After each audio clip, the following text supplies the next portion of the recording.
오늘은 요한복음 8장에 있는 말씀 먼저 보고 말씀을 드리겠습니다.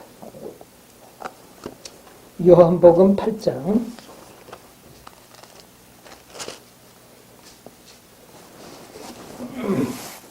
1절로부터 있는 말씀 제가 읽겠습니다. 예수는 감난산으로 가시다.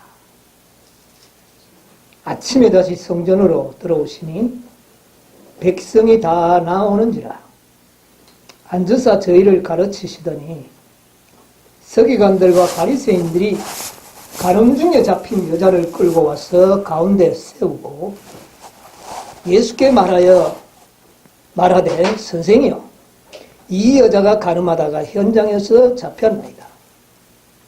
모세는 율법에 이러한 여자를 돌로 치라 명하였거니와 선생은 어떻게 말하겠나이까? 저희가 이렇게 말하면 고소할 조건을 얻고자 하여 예수를 시험함일러라. 예수께서 몸을 굽히사 손가락으로 땅에 쓰시니 거기까지만 읽고 말씀드리겠습니다.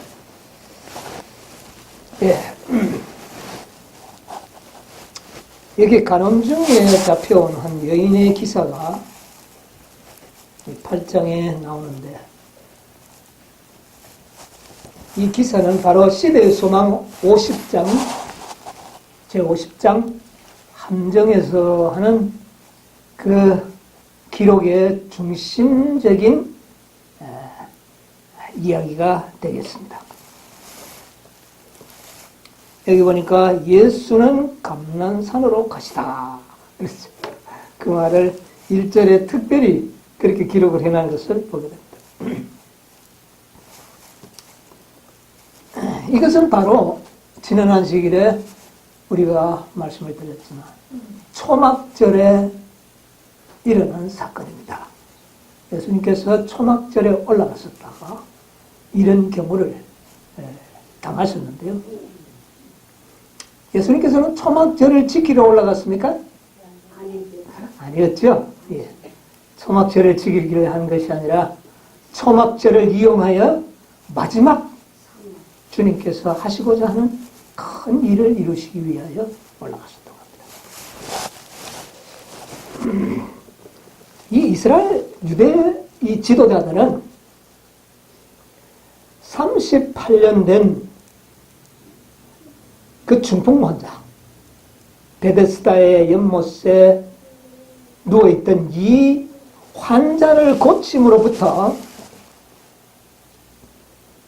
유대인들은 예수를 죽이려고 계획을 했습니다. 그래서 어떻게 하면 예수님을 죽일까를 그들은 항상 계획하고 업무하고 그렇게 했었어요. 그것을 요한의 신에도 기록을 했는데 한번 읽어볼까요? 시대서막 456페이지 가운데 보면 베데스다에서 병 고치심을 본 이후로 그들은 유대인들을 말하죠. 예수를 죽이려고 음모해 왔었다. 여러분 왜 이렇게 할까요? 38년 된 이 중풍 환자를 고친 이후에 이들은 예수님을 죽이려고 했습니다. 그래서 요한복음 7장에 보면 예수님과 이 유대 간원들 간에 굉장한 논쟁이 벌어진 것을 거기 기록하고 있습니다.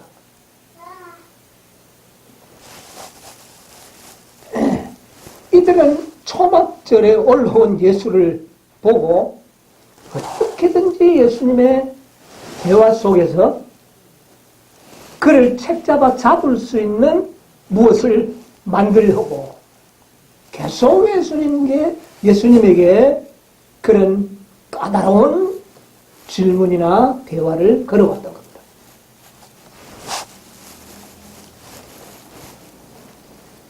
그래서 이 초막절 거의 마지막 이 날이 되었을 때 이들은 그때까지도 예수님을 잡을 수 있는 어떤 이유를 찾을 수 없어요. 그래서 이들을 잡으려고 그들은 굉장히 계획을 많이 세웠습니다. 그런데 아직까지 그를 잡지를 못했어요. 우리 7장에 있는 말씀을 좀 읽어볼까요? 32절, 7장 32절에 보면 예수에 대하여 우리가 수고거리는 것을 바리새인들에게 비밀이다. 대제사장이 바리새인들에게 대제사장이 장관들과 바리새인들이 그를 잡으려고 하속들을 어떻게 해요?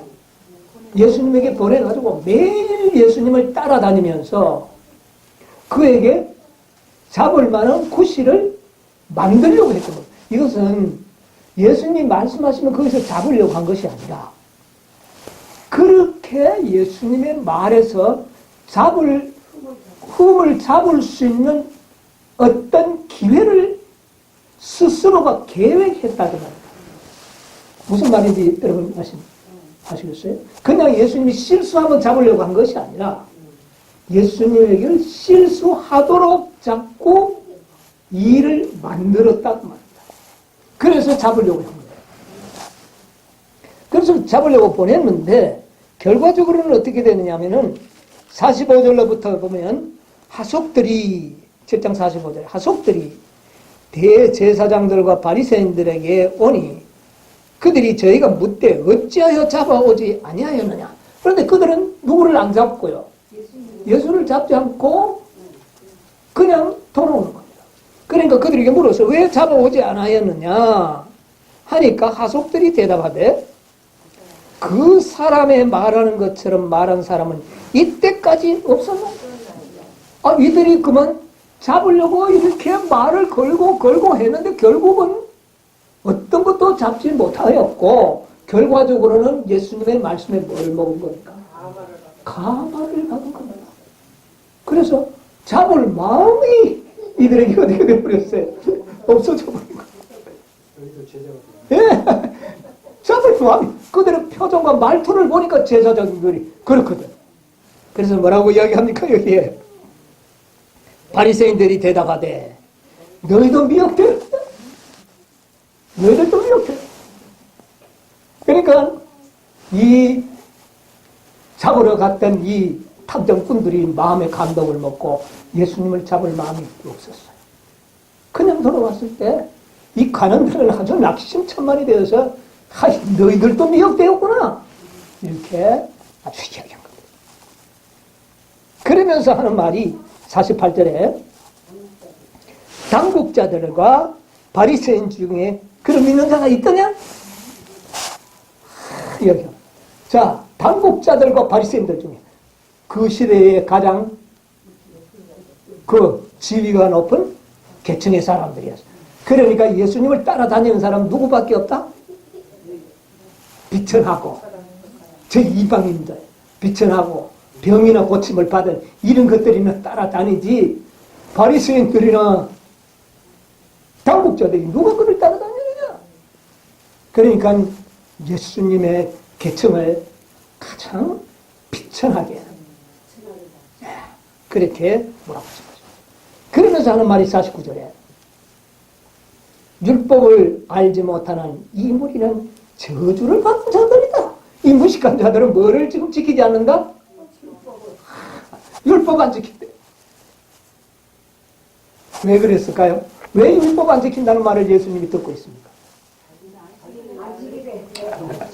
베데스다에 38년 된 환자를 고칠 때에 어느 날에 고쳤기 때문에 안식일에 고쳤어요. 그러니까 마치 그들은 볼 때에 이들이 뭐를 안 지키는 것 같아요? 안식일을 안 지키는 것 같아요. 이 말을 여기서 한 거예요. 그런데 사실은 예수님은 어떤 분입니까? 율법을 만드신 분인데 율법을 만드신 분이요 안식일을 제정하신 분을 보고 이들은 율법을 안 지킨다. 그러니까 누구는 지키는데 자기들 안 지킨다. 그들이 정말 율법을 지켰습니까?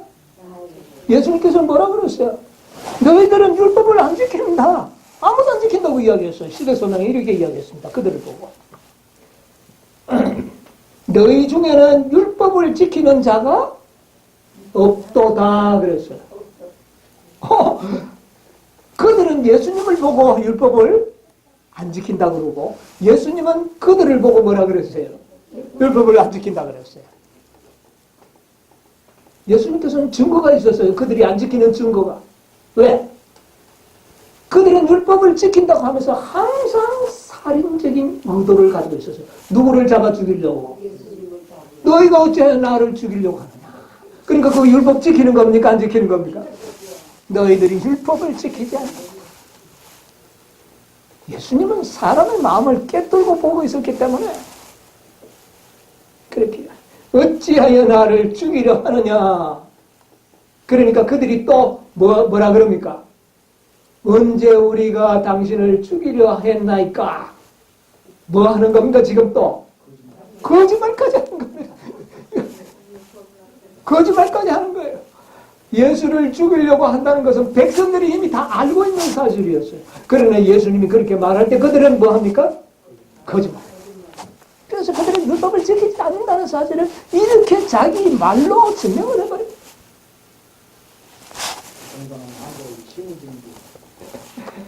진실로 율법을 지킨다는 의미를 그들은 알지 못하는 사람들이었습니다. 자, 이렇게 하니까 이런 옥신각신 하는데 이게 어디에서 하느냐 하면은 산헤드린 회의입니다. 그러니까 이 하속들이 어디에 돌아와서 보고했습니까? 산헤드린 회의에 와서 예수처럼 말하는 사람 나는 들어본 적이 없습니다. 이렇게 보고를 했던 겁니다. 그러니까 쫓아버린 거예요. 이것들도 미혹됐다. 나가라. 이렇게 된 거예요. 그래서 그들이 나가고 난 다음에 이들은 율법을 안 지키는 자다. 예수는. 이렇게 이야기하니까 50절에 그 중에 산헤드린 회원이었던 누가 앉아 있었어요? 니고데모는 산헤드린 회원입니다. 그 중에 한 사람 고천에 예수께 왔던 니고데모가 뭐라 그럽니까?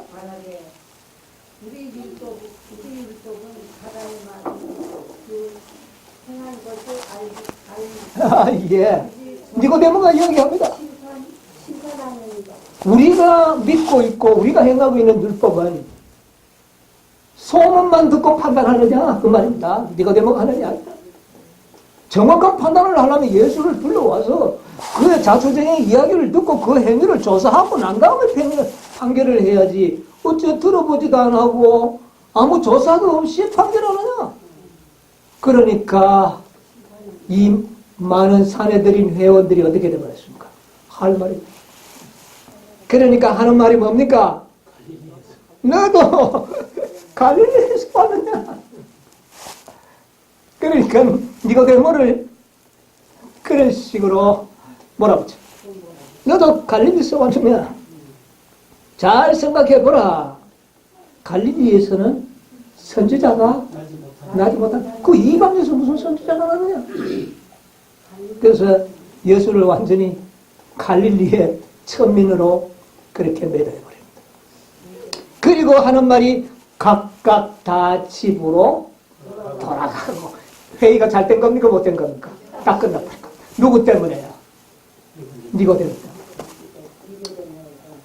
그리고 그들은 그날 예수를 잡으려고 하던 계획이 어떻게 되버렸습니까?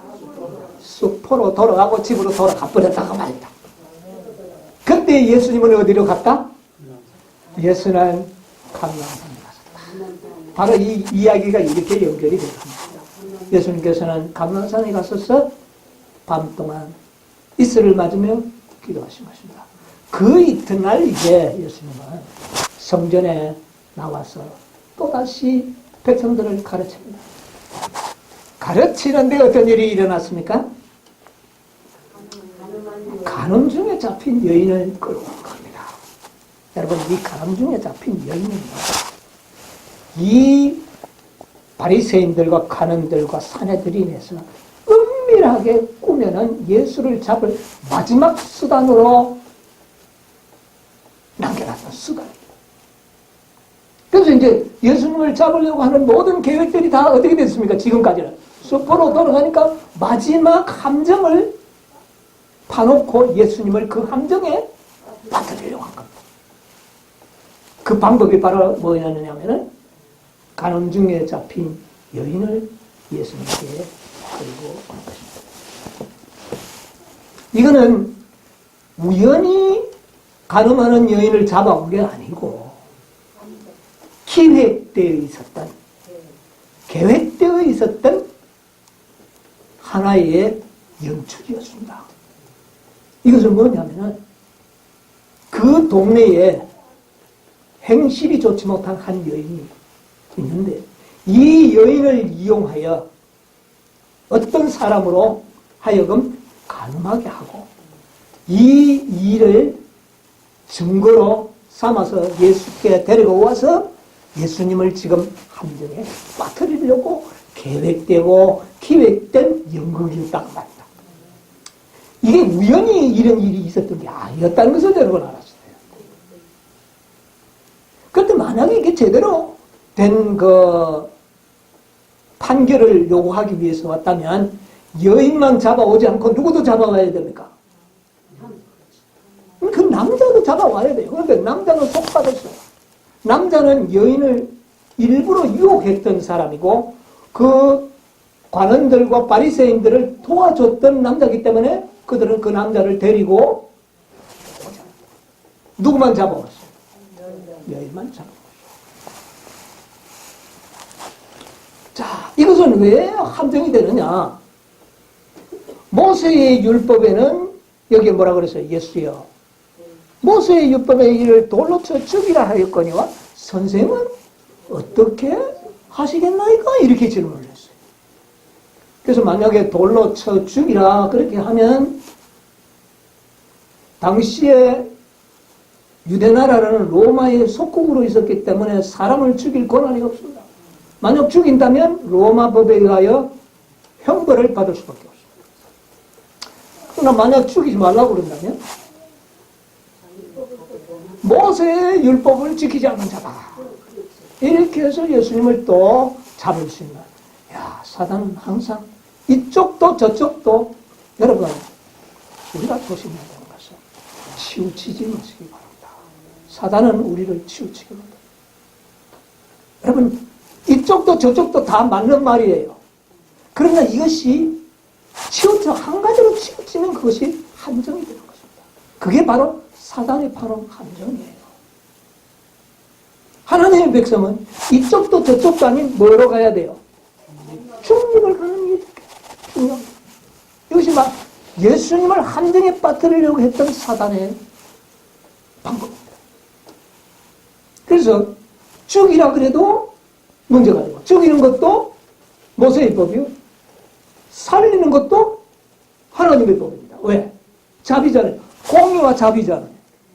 범죄한 사람 죽이고 또 무한한 자비 살려야 돼요.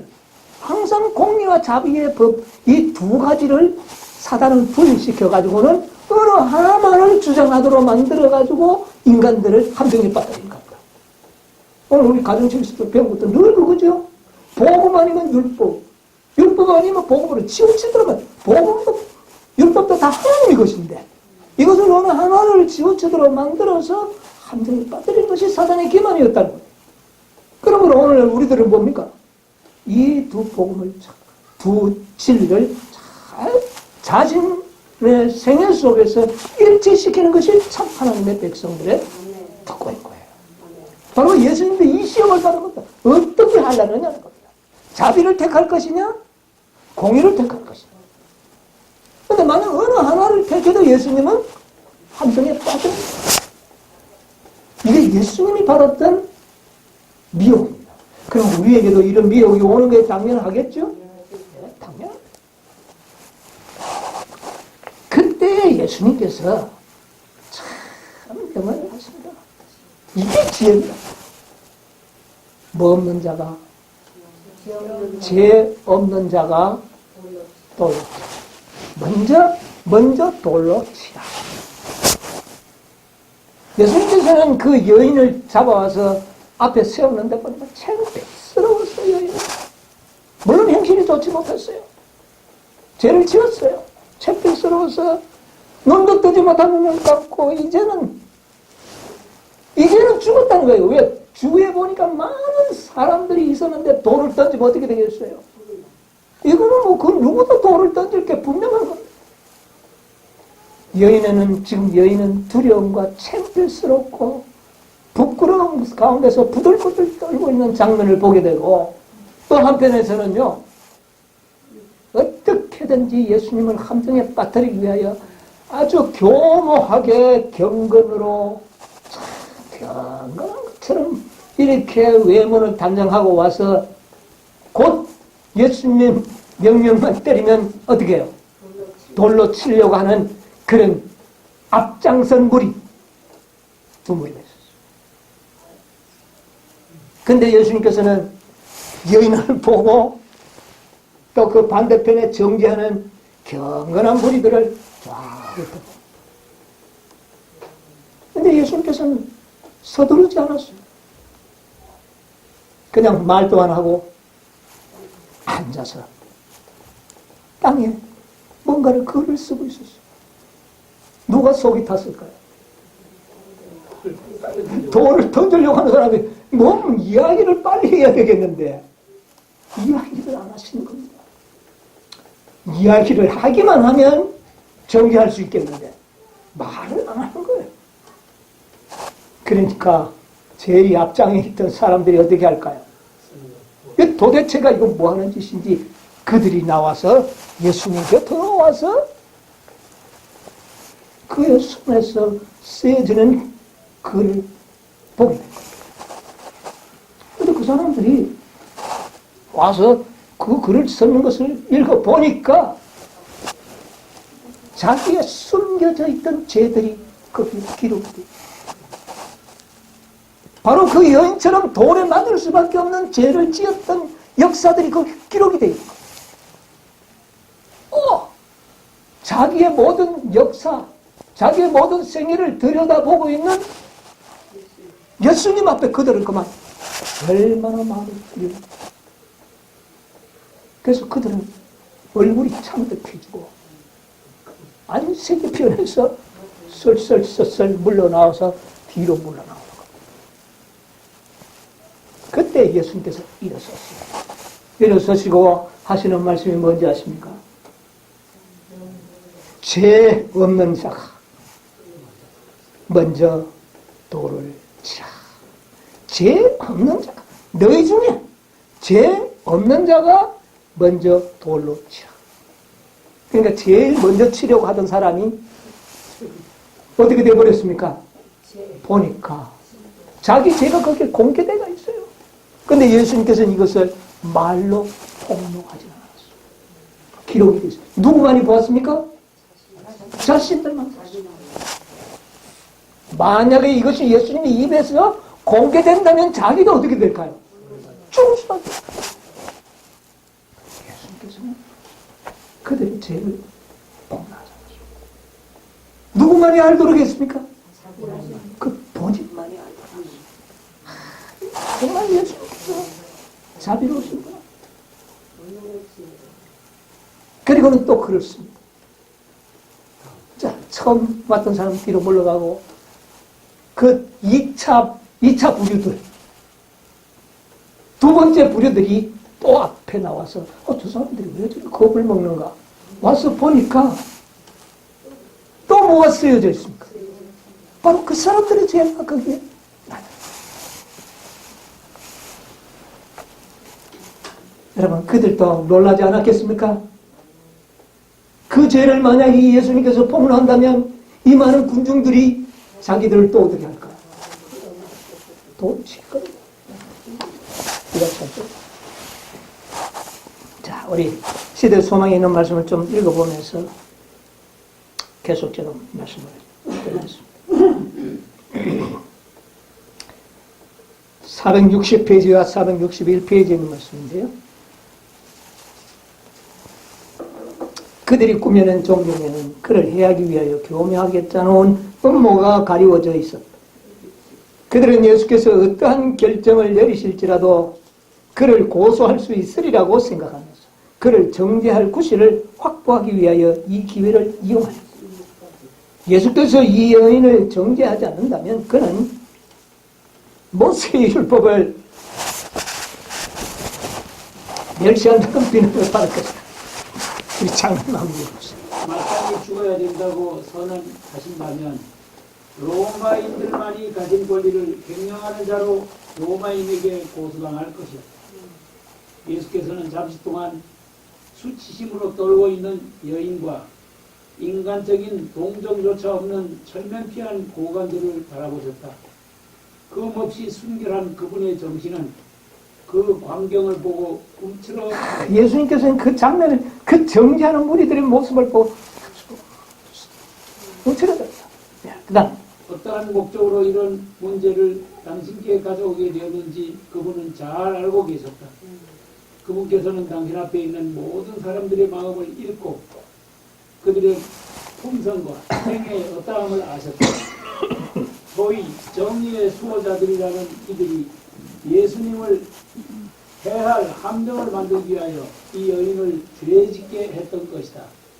그분께서는 그들의 질문은 들은 척도 안 하시고 몸을 굽혀 시선을 땅에 고정시킨 채 흙에다 글씨를 쓰기 시작하셨다.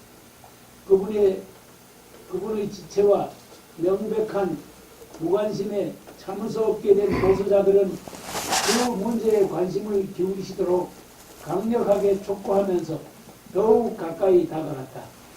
그러나 그들의 시선이 예수님의 시선을 따라 땅바닥으로 쏠렸을 때 그들의 안색은 변하였다. 그들 앞에 그려져 있는 것은 그들 자신들의 생애의 죄의 비밀들이었다. 거기까지만 봅시다. 자, 여기 보니까 이 여인을 계획적으로 죄짓게 했다는 것이 나타났죠. 계획적으로 누구를 함정에 빠뜨리기 위해서. 여러분들이 이렇게 경건 속에는 아주 이렇게 무서운 죄들이 남을 죄짓게 만들어가지고 그것을 예수님을 함정에 빠뜨리기 위한 도구로 삼고, 야, 정말 그런 것을 다 하시는 예수님께서 죄에 대한 그 증오심이 얼마나 그 마음에 일어났겠습니까? 그러나 예수님께서는 그들의 죄를 공개적으로 폭로하지 않으시고 그들에게만 보여주시는 자비를 베풀어 주신 것입니다. 자, 여러분, 이 함정에서 제가 한번 이렇게 가만 생각을 해봤어요.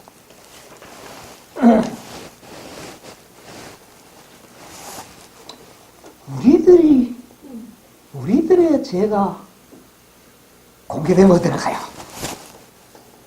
여러분의 죄들이 다 공개되면 어떻게 될까요? 여러분, 얼마나 창피하겠습니까? 여러분 생애 속에서 지었던 감추어질 만한 죄들이 정말 나타난다면 아무도 고개 들고 다니지 못할 겁니다. 그런데 예수님께서 그거 다 지금까지 어떻게 했습니까? 다 감춰주셨어요. 누가요? 난 그래서 이걸 읽으면서 하나님 감사합니다. 내 죄가 공개돼 버리면 내가 어떻게 이 세상에 고개 들고 다니겠습니까? 근데 누가 감춰주셨어요? 예수님 지금까지 감춰주셨어요. 근데 누구만이 깨닫게 해주셨어요? 내한테만 가르쳐줬어요.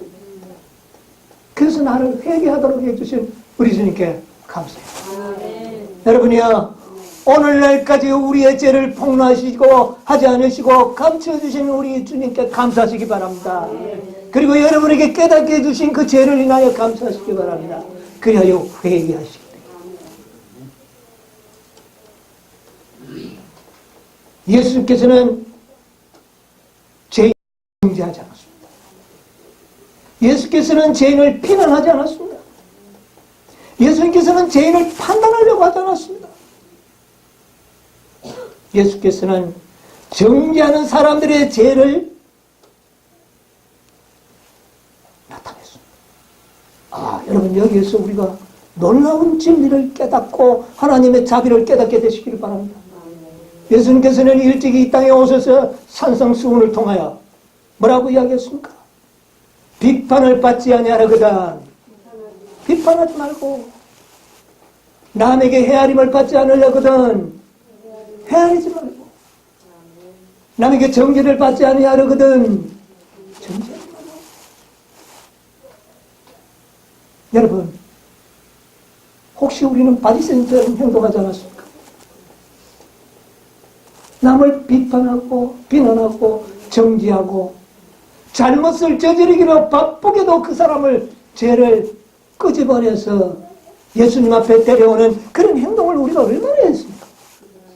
여러분, 이거 회개하시게 되기를 바랍니다.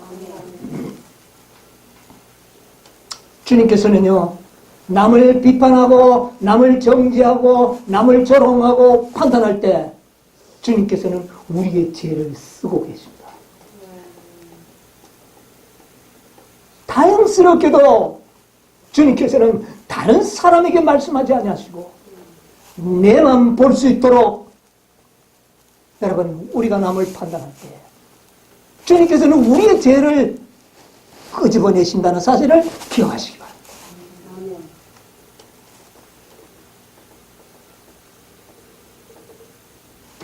예수님께서는 이런 말씀하셨습니다. 다른 사람 속에 있는 피를 빼려고 하거든. 내 눈 속에 뭐를 먼저 빼라? 들보를 먼저 빼라. 정말 놀라운 이야기입니다. 우리 눈 속에 뭐가 있다고요? 들보가. 지금 내가 발견한 다른 사람의 허물은 뭐와 같은 것이다? 하나의 티다. 근데 그거 빼려고 너희 하지 말고, 그거 빼려고 하거든 네 들보를 빼라. 여러분, 이 말씀은 정말 우리들에게 매우 중요한 말씀이라고 생각을 합니다.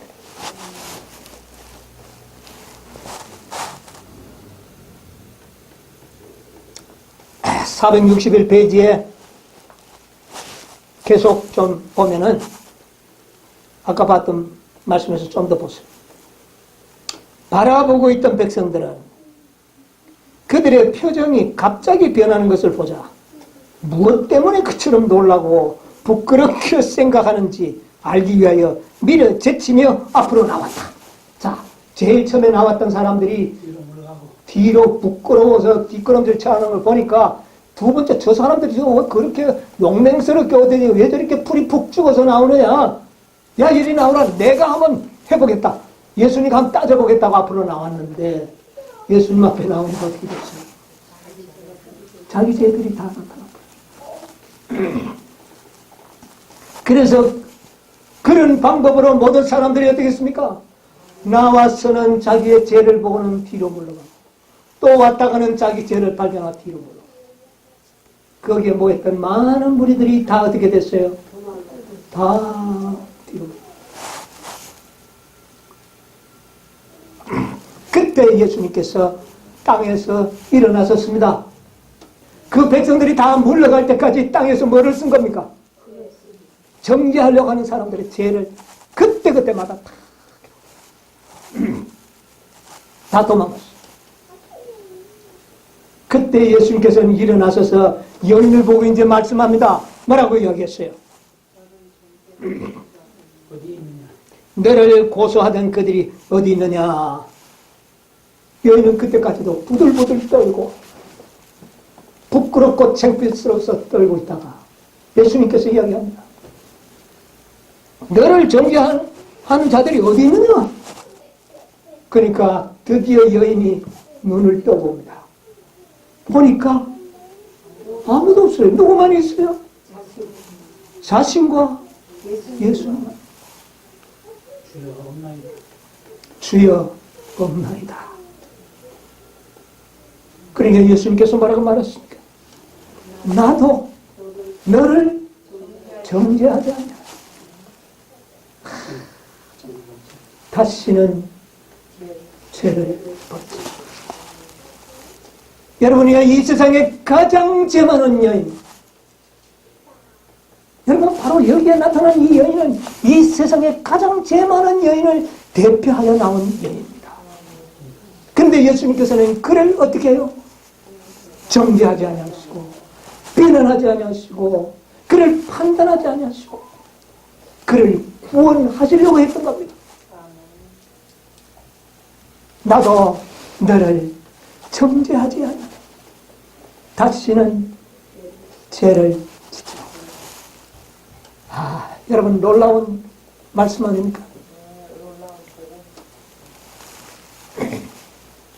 계속하여 보면 그 여인은 두려워 떨면서 예수 앞에 서 있었다.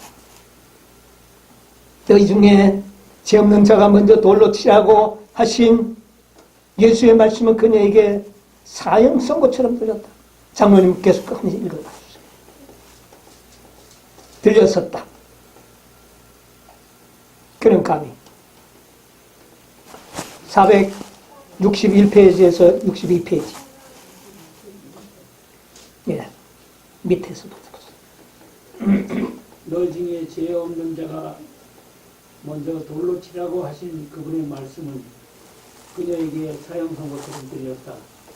그녀는 감히 눈을 들어 구주의 얼굴을 보지도 못하고 조용히 죽음을 기다렸다.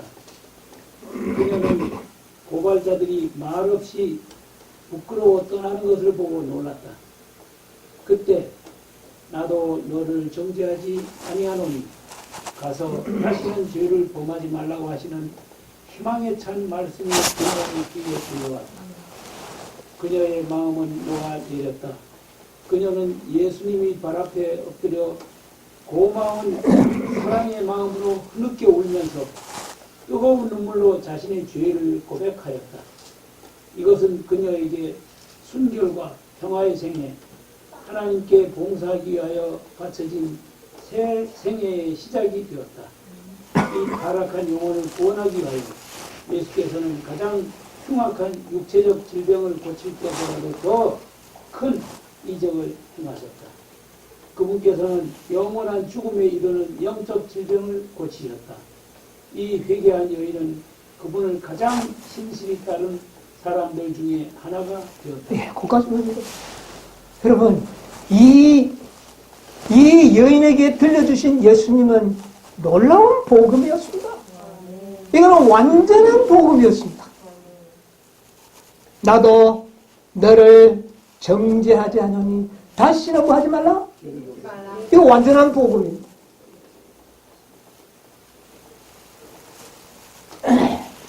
그는 드디어 예수님의 발 앞에 엎드려서 자신의 죄를 어떻게 합니까? 회개합니다. 여러분, 이게 복음의 순서입니다. 이 엄청난 하나님의 자비와 사랑의 복음에 의해요. 그는 회개하라고 말하지도 않았어요. 그러나 그는 예수님의 발 앞에 엎드려서 어떻게 해요? 뜨거운 눈물로 자신의 죄를 고백합니다. 여러분, 복음은 진정한 회개를 하게 만듭니다. 이것은 그에게 뭐를 가져다 준 겁니까? 순결과 평화의 생애를 살도록 만들어줍니다. 여러분, 복음은 생애를 뭐 하는 겁니까?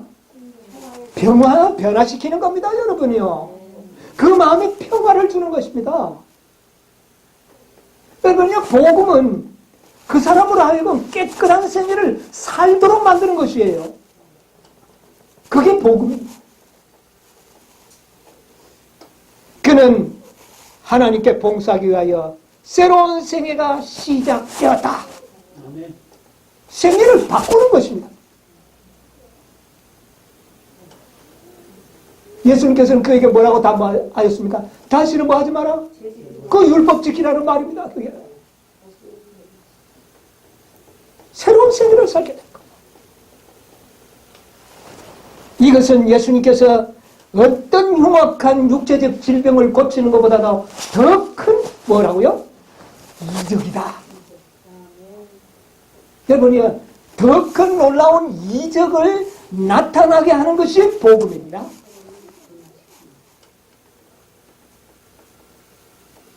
여러분, 이 복음을 경험하시게 되기를 바랍니다. 복음은 이론이 아닙니다. 믿음으로 말미암는 의의 이 칭의의 기별은 이론의 기별이 아니고 능력의 기별이고 이적이 일어나도록 만드는 기별입니다. 이것을 진정으로 받아들이는 영혼들의 생애는 변화가 일어나게 되어 있습니다. 이것이 바로 복음입니다. 이것은 이적 중에 가장 큰 이적이다. 이것이 바로 초막절에 일어난 이적이었습니다. 지난 안식일에 제가 말씀했죠. 초막절에 전해진 복음은 몇째 천사의 복음이었다고요? 바로 계시록 18장의 넷째와 다섯째 천사의 복음이었다고 그랬잖아요. 여러분, 넷째 천사와 다섯째 천사의 복음은 가장 큰 이적을 행할 수 있는 능력의 기별입니다. 그러나 잊어버리지 말아야 할 말이 있습니다. 다시는 죄를 범하지 마라. 여러분, 이거 잊어버리면 안 돼요. 복음만 전해졌다고 해서 다시는 죄를 짓지 말라고 했던 주님의 음성을 잊어버린다면 그는 자기를 기만하는 사람이 되겠죠. 자기를 기만하는 사람. 여러분, 1888년에 전해진 기별이 바로 이 여인에게 전했던 기별입니다. 나도 너를 뭐하지 않으니? 정죄하지 않으니? 다시는 뭐하지 말라? 죄를 짓지 말라. 그럴 때에 이 사람, 이 여인에게는 새로운 생애가 시작돼요. 이게 바로 칭입니다. 거듭남이에요. 예수님께서는 여인에게 거듭남의 기별의 복음을 전한 겁니다. 여러분, 1888년 기별은 어떤 기별이었다고 그랬죠? 칭의의 기별을 전하였는데, 여러분, 칭의의 기별, 근데 이 칭의의 기별은 받아들이기만 하면 생애를 어떻게 해버리는 겁니까? 변화시켜버리는 칭의의 기별이었습니다. 우리가 단계적으로 뭐 이론적으로 칭의성화 이런 기별이 아니에요. 계시록 18장 천사의 복음은 칭의의 기별이었지만 그 칭의의 기별 속에는 그 사람을 완전히 어떻게 해버린다고요? 변화시켜버리는 복음. 저는 이 말씀과 초막절에 예수님께서 전하신 기별과 이적 속에 바로 계시록 18장의 복음이 들어있다는 것을 저는 발견합니다. 자, 보세요. 주님께서는 와그노를 통하여, 존수 목사를 통하여 그분의 백성들에게 지극히 소중한 기별을 보낸다. 그런데 지극한 소중한 기별이 뭐냐?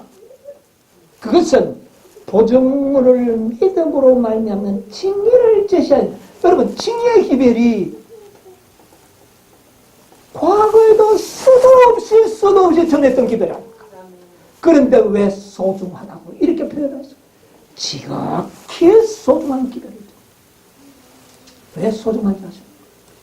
오늘 우리가 가장 제일도 배웠지만 셋째 천사에게 이미 다시는 뭐 하지 말라? 죄를 짓지 말라는 율법이 나타났지 않습니까? 그렇기 때문에 이제는 다시는 죄를 범치 않을 능력의 복음이 필요했던 겁니다. 그러므로 이 칭의의 복음은 우리로 하여금 다시는 죄를 짓지 않을 수 있는 변화된 생애를 살 수 있도록 만들어주는 복음이다, 그 말입니다. 그러니까 지극히 소중합니까, 안 합니까? 지극히 소중. 그런데 그것은 백성들에게 그리스도 의를 받아들이도록 초청. 그리스도의 의 뭡니까? 그리스도의 품성.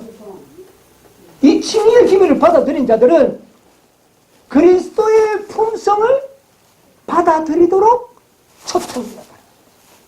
여러분, 우리가 지금 무엇을 표준으로 나아가고 있습니까? 어떤 품성? 그리스도의 품성.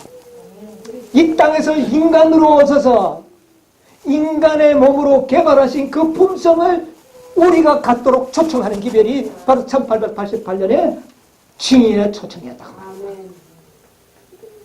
그래서 이 초막절의 기별은 큰 애침의 기별이요, 소중한 기별이요, 우리의 생애를 변화시키는 기별이었다고 합니다.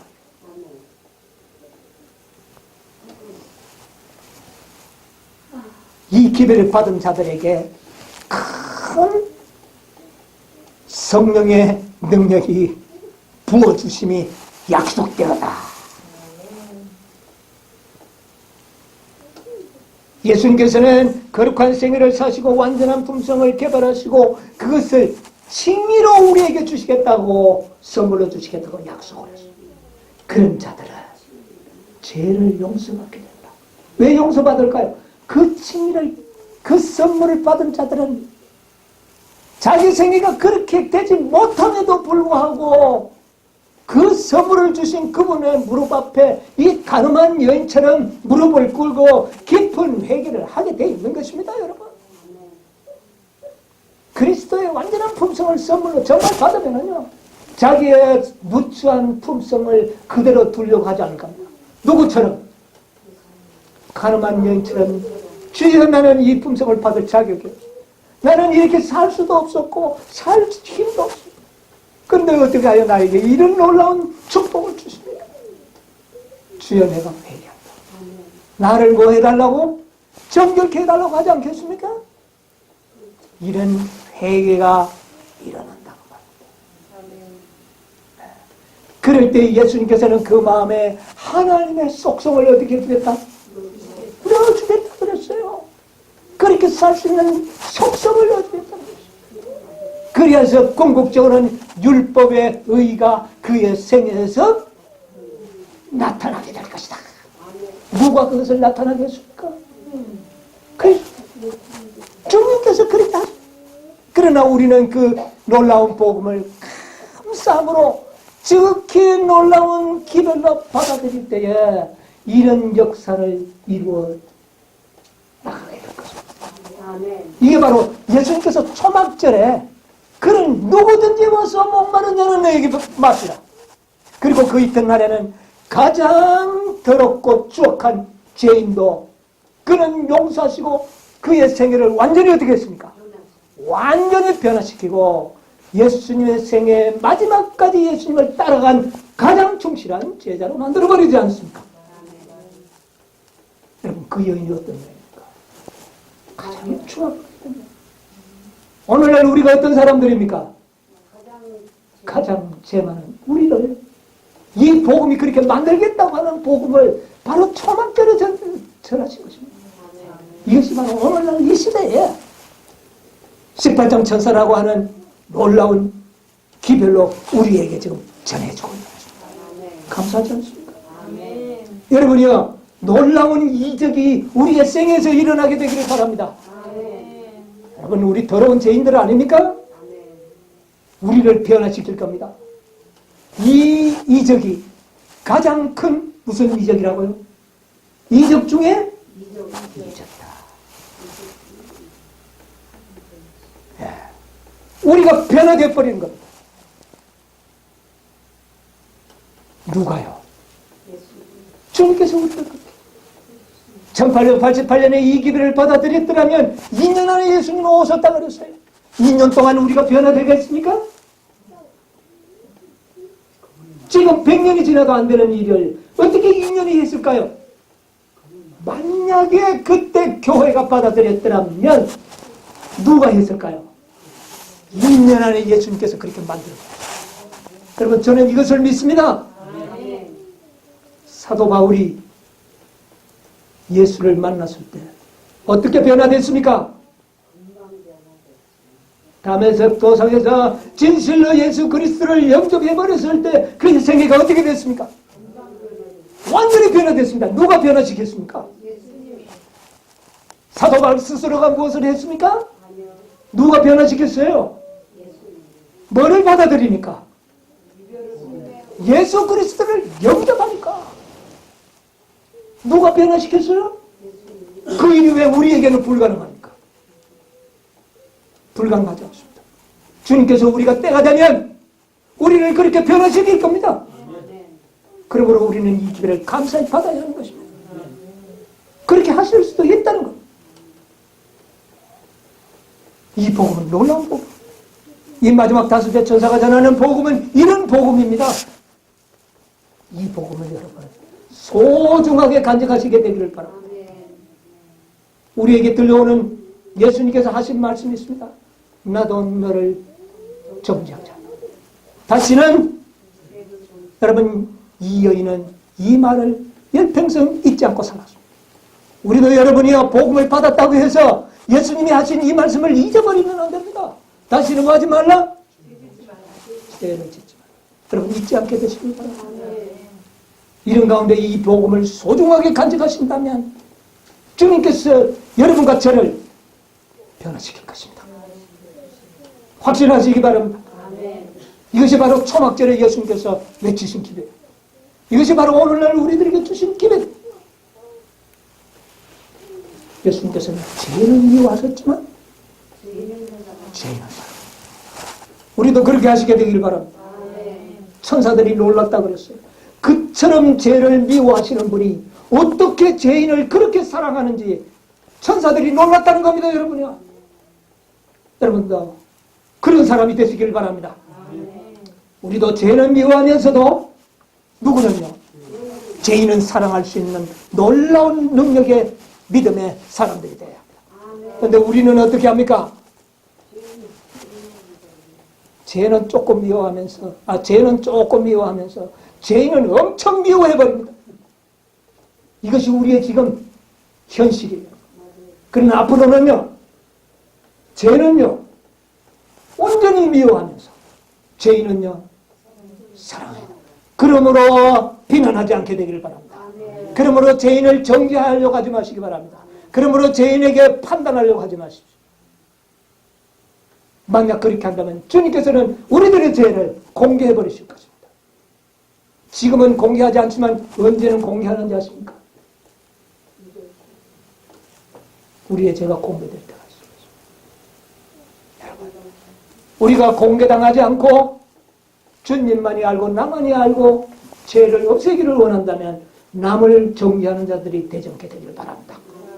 가늠한 여인을 데리고 오지 않게 되기를 바랍니다.